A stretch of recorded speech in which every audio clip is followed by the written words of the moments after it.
All right, so today I'm going to be talking about RIR, which stands for Reps in Reserve. And this is going to be a tool that we're going to be using in our program in order to make sure that we're using the right amount of weight, the right resistance in our bands to challenge us in each exercise. Because that challenge,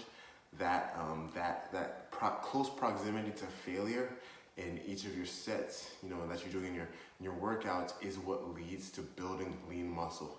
It's the key because I always talk about effort, especially in these at-home banded bodyweight workouts. We have to have that element of effort there and that intensity. So today, RIR stands for Reps in Reserve.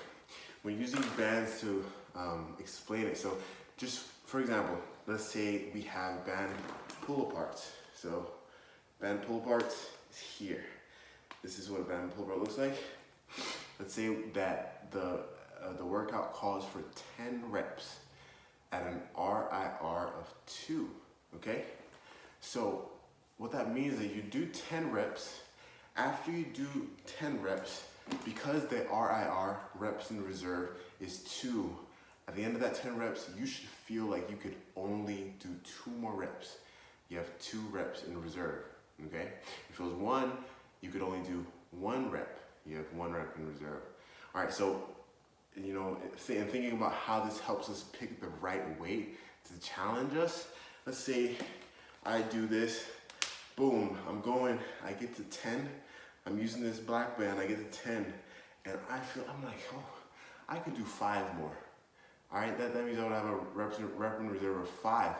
But this exercise calls for a rep in reserve of 2. So what does that tell me? This black band is too easy for me, and it's not really challenging me the way that this program, wants me to be challenged. So what does that tell me? That tells me I need to go up in band resistance. I need to go up to a stronger resistance band, or I need to go up weight. I need to pick up something that's heavier because I need more resistance. I need something that after I do those 10 reps, I'll only have 2 reps in reserve. So pick up a heavier resistance band. I'm going at it, base pulls. I get to 10, I'm like, okay, I can only do 2 more. We have to be honest with ourselves with these though, because you can easily say, all right, that's fine.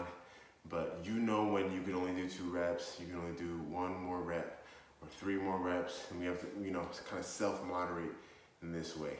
So yes, RIR, reps in reserve, is a tool that we're gonna be using in our program to help us progress. So I hope that made sense, and let me know if you have any more questions about that.